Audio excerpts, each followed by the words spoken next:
Hello and welcome to Games from Folktales, a podcast that mixes historical research and tabletop role-playing settings.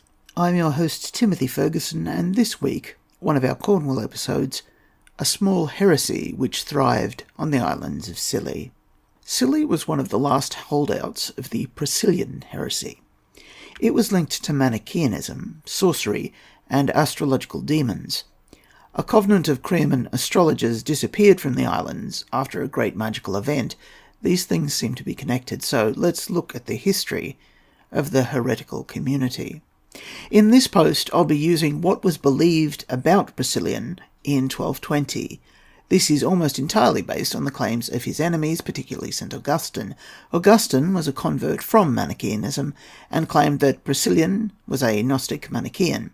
In 1886, a researcher discovered a series of letters by Scillion that had been preserved in a single copy at the University of Würzburg. These have not been translated into a complete published English edition, but they make clear that Scillion wasn't a Gnostic or a Manichaean. He liked Manichaean austerities like fasting, but anathematized their beliefs. I'll revisit what Scillion actually believed in the real world when I've accessed and digested some new research materials, while flagging that he seems like a sort of proto-Protestant. Scillion was a bishop of Avila in what's now Spain, and was part of a group of bishops who followed a set of doctrines which created a split in the church. His accusers, unable to bring him to heel, involved the emperor, but after a period of imprisonment, Scillion and his fellow bishops were restored to their sees.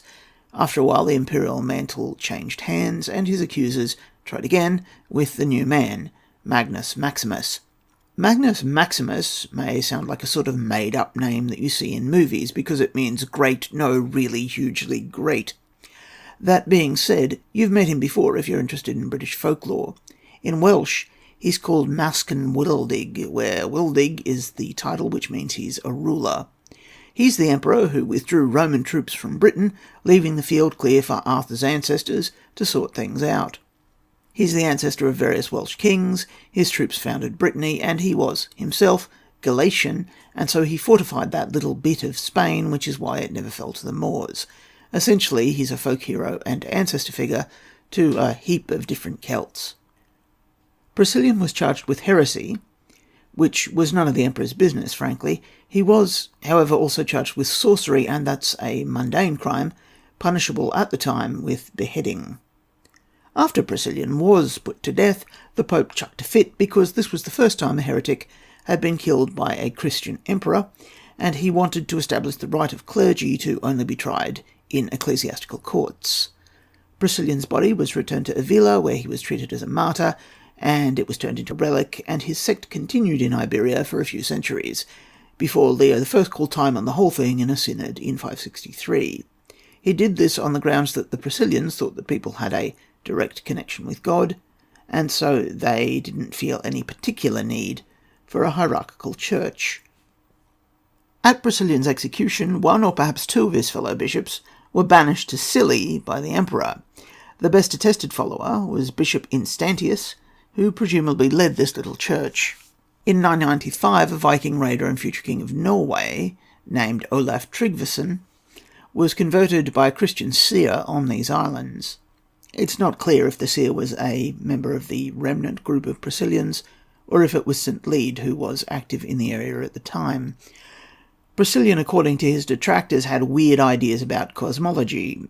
In the beginning, there were a kingdom of darkness and a kingdom of light, and when the darkness attacked the light, God created human souls to fight back and destroy it. They failed, and they were imprisoned in matter. Humans, therefore, contained both light and darkness.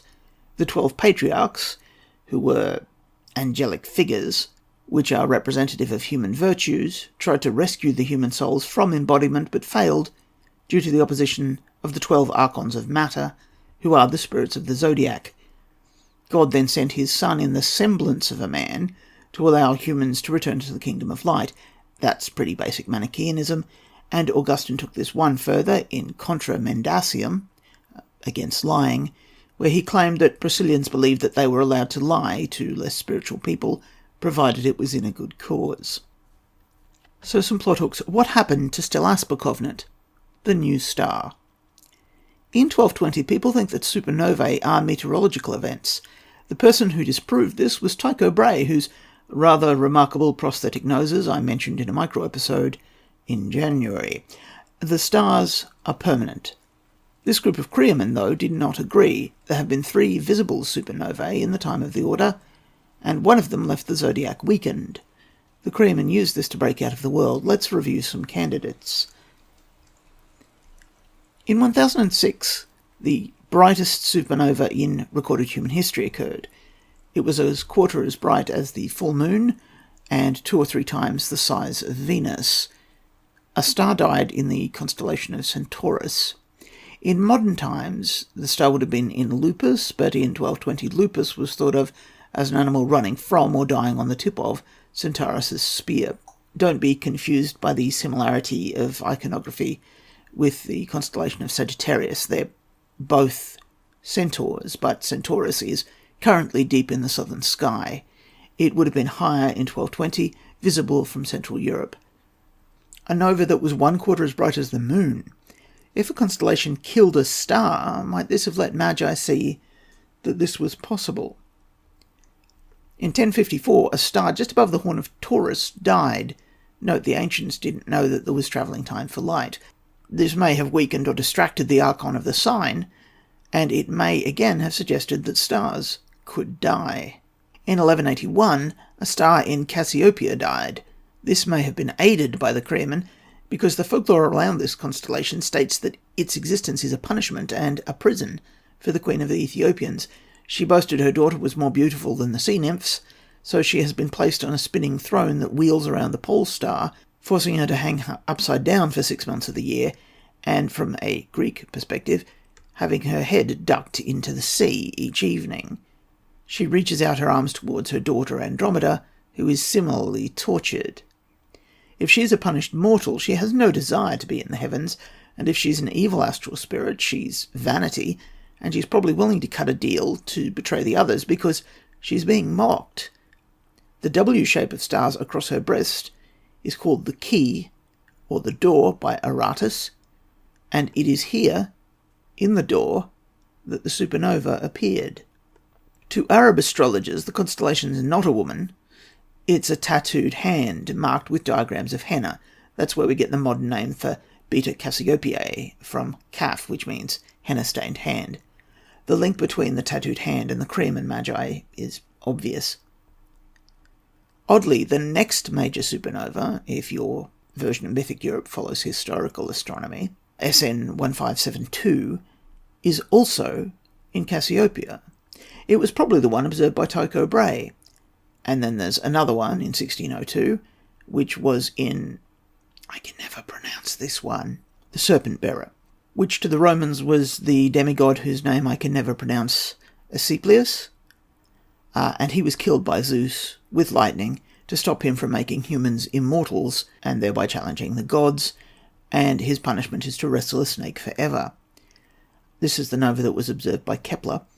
And then perhaps there was another brief one, either in 1620 or 1680, and again it was in Cassiopeia, and that's it. There have been none within our galaxy visible to the naked eye from Earth since. Does it seem odd that there are 48 constellations, but of the last 4 supernovae, 3 have been in Cassiopeia, and the spare one has also been in a constellation that hates the other constellations? Another idea. The old star. It's possible they didn't passively wait for a star to die. They may have murdered one. Now, how do you murder a star, and is the weapon still available? Is the destruction of a star, like the destruction of the physical form of a demon, a purely temporary measure, such that the creature can come back to Stelaspa and seek vengeance on whoever it finds there? I'd like to mention there's a lovely bit of text on the Atlas Games forum. Ken, who's one of the long-time players of the game, I briefly was in a play-by-email campaign with him in, I believe, the 1980s. My goodness, I'm old. He gives an alternate cosmology on this whole thing, but it's his copyright, of course, so I don't want to read it verbatim here. There are links to it from the blog that accompanies this podcast, and as I say, I think his cosmology is excellent. It's probably better than mine here. Your saga may vary.